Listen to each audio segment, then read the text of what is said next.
Hello, everyone, and welcome to our Journalism 200 Week 2 lecture. A little bit of a unique week since I'm not with you live. So I'm going to be doing a recorded lecture this week. And this week's lecture is all about the world of books. And there's a good chance when you enrolled in this class, you probably didn't think that we were going to talk much about books because a lot of the way that this class is marketed and kind of sold to students is, for some of the flashiness, some of the more high-tech offerings that we have in the mass communication world. And we'll certainly get to them. In fact, we're going to talk about some of them here in this lecture. But we have to start with our history. One of the most important elements of this entire class is history. This is sort of a history class in and of itself because of what we cover. We look back at where things came from and how they got here and came into being. So that's really important to think about and to consider. So we start with books for that reason, because I always say that books were the mass comm OG, the original gangster. All right. The books were the first kind of mass communication. You have to remember when books came into being at the time, most of our communication and the sharing of information was done verbally in very small um, groups, if you will, around the globe. There wasn't a lot of mass communication. So passing along history, passing along culture was done in these very, very small ways through verbal communication, storytelling, those sort of things. Books allowed information to be produced for the masses. And that changed the entire world. And we'll get into that a little bit as we move through this lecture. So let's talk about what's going on today with books. Even though books might be viewed as sort of an antiquated form of mass communication, they are not. Um, in fact, a lot of people are still reading books. This is a survey done. I don't think Pew has done an updated book survey. So the most recent data we have is 2021, but it still tells a pretty good story of what we're looking at. It says the percentage of adults who have said they have read in the previous 12 months. 23% said they have not read at all. Uh, 32% have read only print books. 33% have read both print and digital books. And 9% have read digital books only. So I think it's rather interesting that among all these readers, you have a good number of people reading books. We're somewhere in the 70% of people who are reading books. That number might surprise you because we think of ourselves on our phones, and we're not, obviously, most people on their phones aren't necessarily reading books. They're looking at social, they're scrolling, so on and so forth. There are some people who read books on their phone, but it's not as common as it would be, say, on a tablet or a Kindle or something along those lines. So that number always surprises people a little bit. They think that maybe books aren't slow or are too slow. They aren't fast enough for these fast-paced times in this digital-driven economy, but books are still quite popular. So we want to start there. So when I talk about books from a historical standpoint, they're very important, but I still think they're very important today. They still connect. They still make news. They are still great sources of information. So it's important to remember that even though books might be maybe the quote unquote slowest form of mass communication that we study throughout this semester, they're still very vital in the communication landscape that we see today.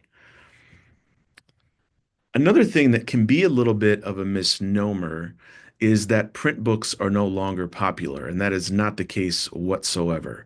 65% of adults said they have read a print book. That's compared to 30% who have read an ebook and 23% who have listened to an audiobook. Now, even though the audiobook is kind of on the lower end here as far as percentage of people who have listened to an audiobook, it's the fastest growing. This is 2021 data. I would make a bet and say that that audiobook listenership is probably into the 30s, maybe even the 40%. Audiobooks had a real moment during COVID. People were hanging out in their homes. They weren't really in their cars anymore, but they were hanging out in their homes and they were listening to audiobooks around the house. so on and so forth. The popularity of podcasting drew a lot of people to audiobooks. They realized they liked listening to information on podcasts, and they said, well, why not quote unquote read a book that way? And they started to do that. So, again, thinking about this idea of convergence, where we're taking information that we used to receive in one particular way, we're now receiving it in multiple different ways. So we're no longer having to read a book. We're able to look at a book on a device. We're able to listen to a book through a device. That's convergence. All right. And that's what's happening in the book industry.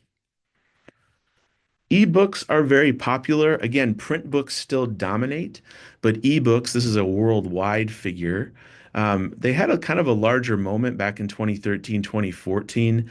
Those of us who were teaching at colleges at that time were having book representatives coming to our office telling us, your students want ebooks, your students want ebooks. And then I would go to the students and ask them, do you want ebooks? And they would say, no, we like our print books.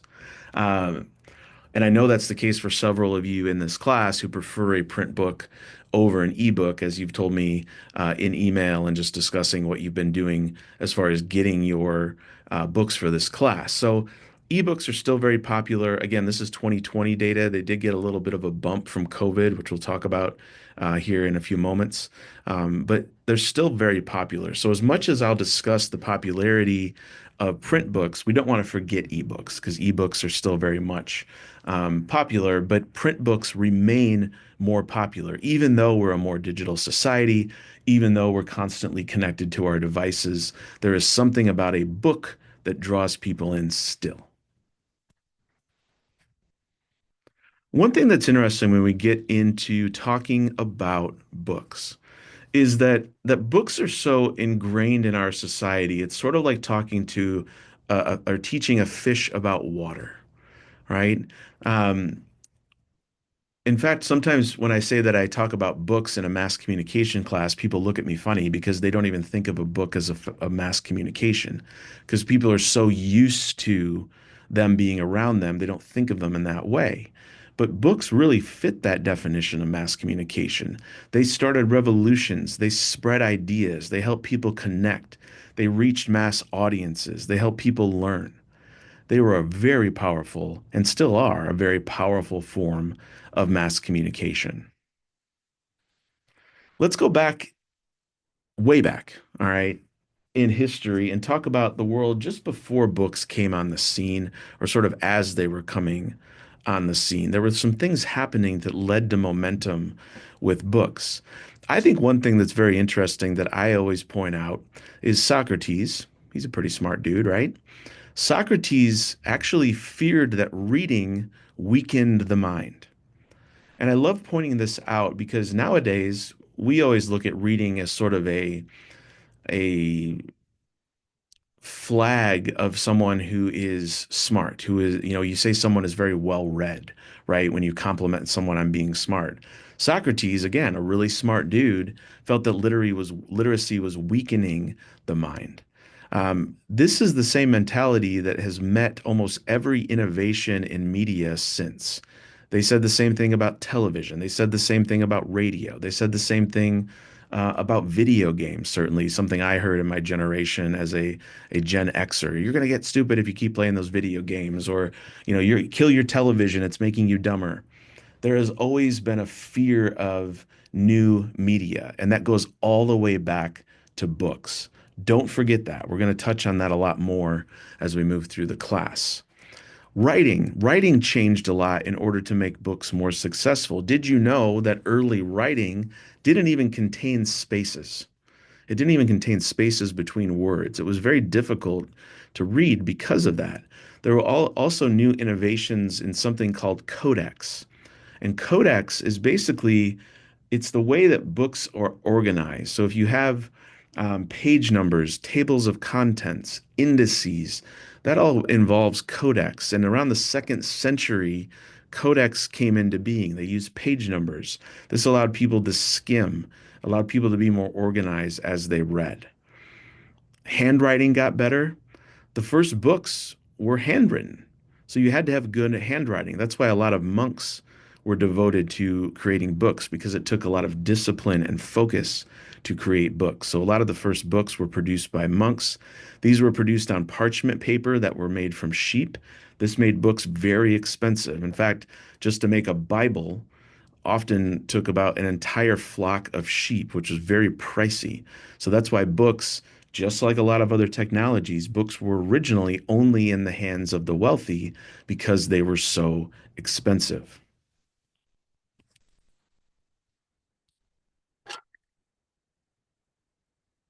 Let's go to 1440.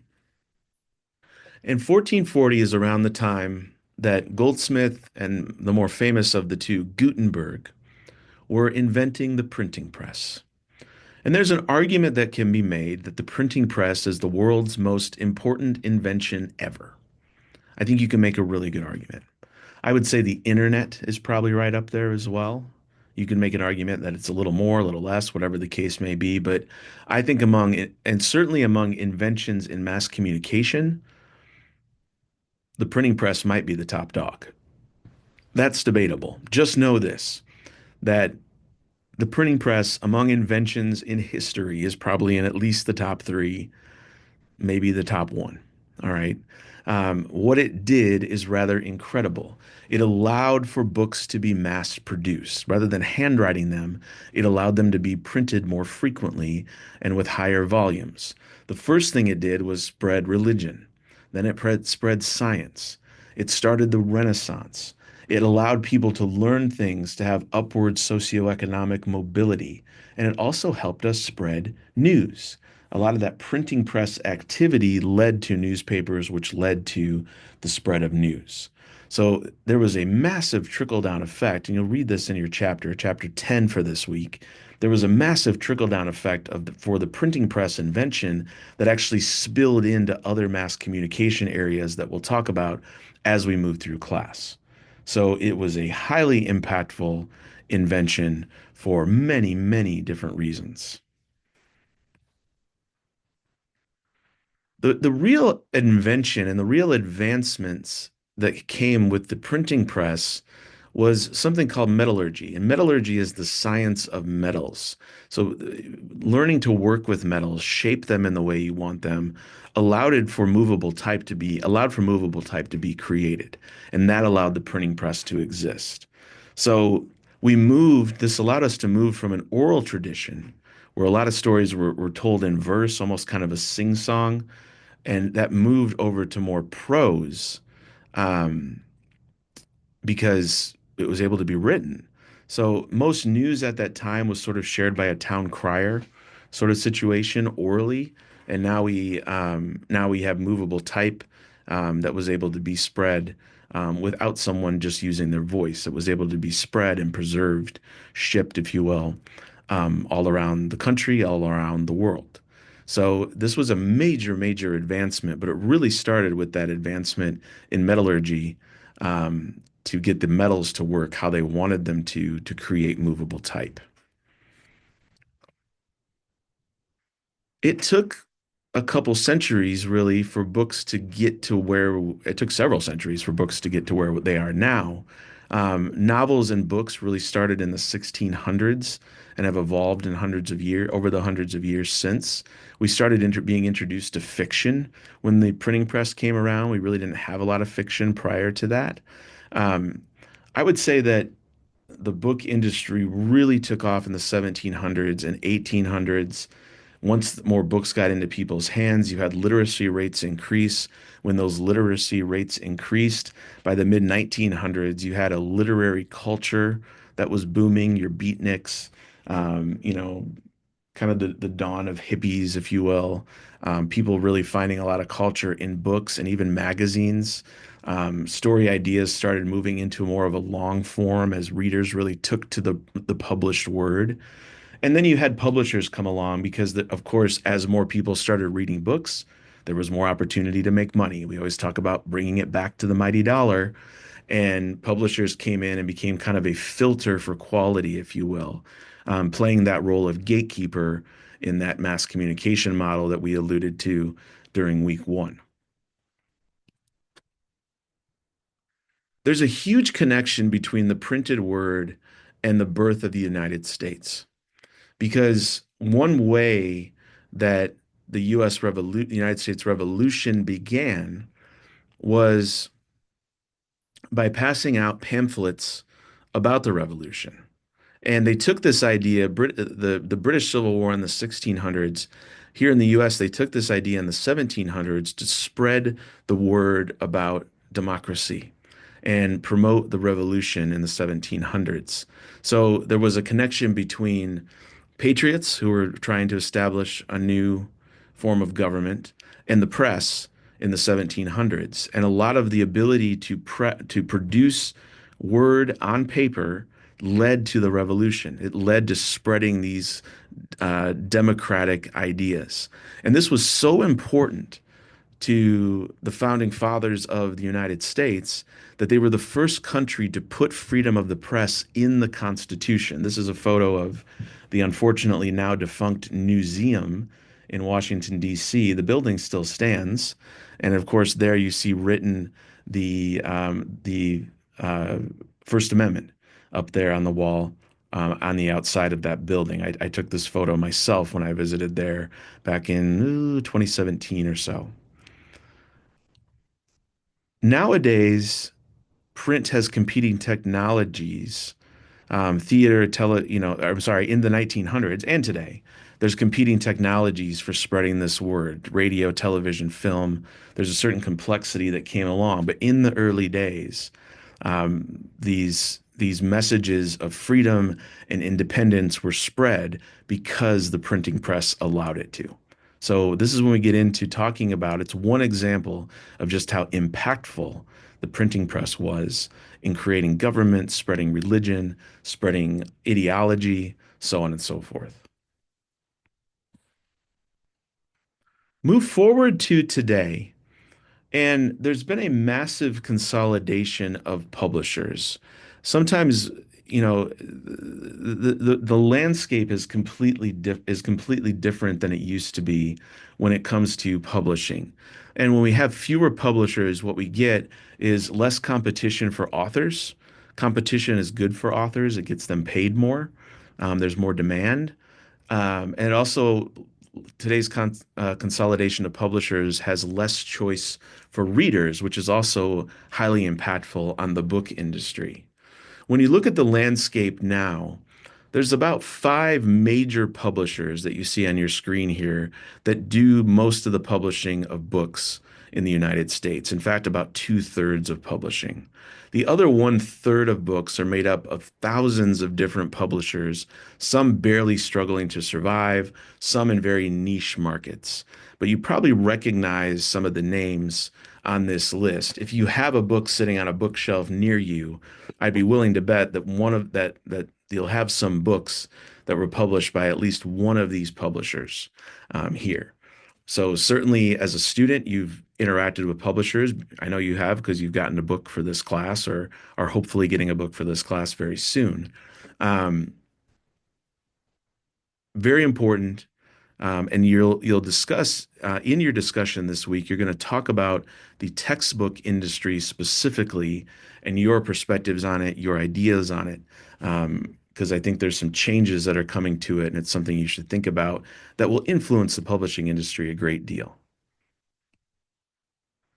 We cannot talk about modern books without talking about Amazon. It just needs to be discussed. Amazon began as an online bookstore. Those of you in a younger generation may not remember that. Right now, Amazon is the go-to for everything. I did an internship at a tech company back in 2002, and my boss there told me that he thinks Amazon is going to become the Walmart of the internet.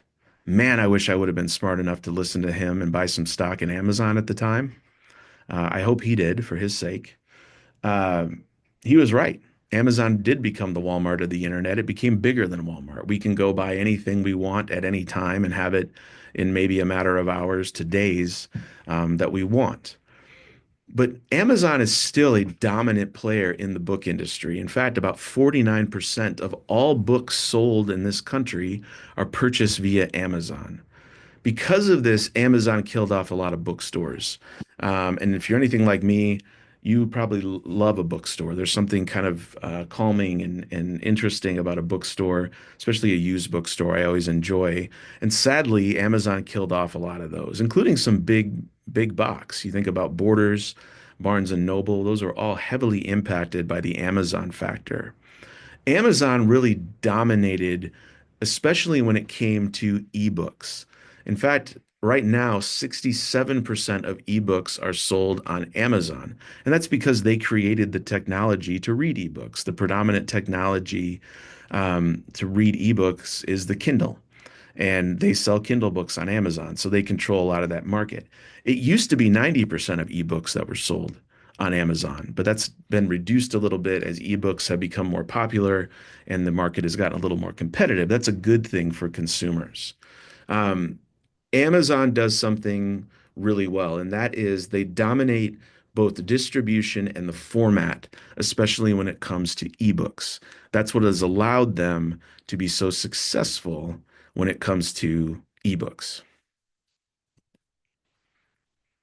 Amazon is also in the business of self-publishing, and this is a growing way to help you discover new writers and maybe even get your own work published. And what it does is it allows authors to bypass the current publication system. We talk about that gatekeeper in our mass communication model. That gatekeeper is the publisher. And if you are able to publish your book on your own, you can go right past that gatekeeper and sell your book on Amazon. A really good friend of mine, Mark, he wrote a book. It was kind of a sci-fi novel, and I helped edit it. And he actually sells it on Amazon. It's not going to help him retire any sooner or anything like that, but it's something he's proud of. It's something he's done. And he gets to sell his work, which I think is cool, and people enjoy it. So again, everyone is chasing that book deal with one of those big publishers that's going to be more lucrative. But if you're really passionate about getting your word out, self-publishing can be a way to go. And sometimes self-publishing allows you to get noticed by a major publisher, and then you can get that major publishing deal and get that distribution out there even more.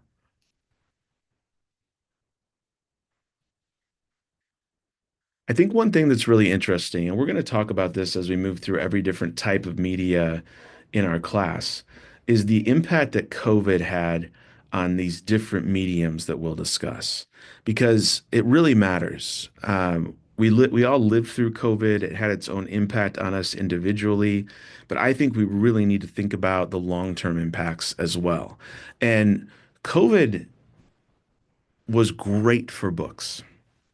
Let me say that again. COVID was great for books. In 2020, sales of ebooks, print books, audiobooks, all different types of books were up at least 8 to 12%. That was the first time every one of those categories saw growth in many years. All right. And again, it makes sense, right? People are home. People are, interested in what's going on. Beyond COVID, 2020 was also a very tumultuous year, if you remember. It was an election year, a very contentious election that led to January 6th and all that nonsense. We had a huge social movement in this country following the murder of George Floyd. People were reading about it. People were curious about it. They were looking for more information. Audiobooks went up, which I think is amazing considering we weren't commuting to work in our cars. Audiobook sales were up 17% in 2020. We also had print on demand. Print on demand is a new way for publishers to sell where books don't get made until they're ordered. And so this quick turnaround to print on demand takes takes the cost of in keeping inventory out of the equation. It's a much more profitable model for publishers. That came on the scene pretty dominantly in 2020. And we also had a lot more books at big box stores. So your book sections at Walmart and Target and other stores like that grew. So when you were going to get your quote unquote essentials during COVID, you could also pick up a book. And that led to larger sales in books as well. So there was despite all the unfortunate things that happened in 2020, books had some good fortune in 2020 that really helped them take off. And that's a big deal. Some closing thoughts. Again, I kept this lecture kind of short because we're not live. Some closing thoughts. I just really want you to make sure you remember that books are symbolically and practically vital to our economy and the way we share ideas, even in this digital world. All right. Even in this digital world, they're still very prominent. People still interact and enjoy books. And for many of them, it is sort of an escape from our devices. It's an escape from the digital. And I think it's going to make that link to books even stronger. Despite this, ebooks are real. And I think ebooks will grow as the technology gets a little bit better. As maybe, we get more comfortable using devices, those ebooks will continue to grow. um, there's a lot of competition in the space where books are, right?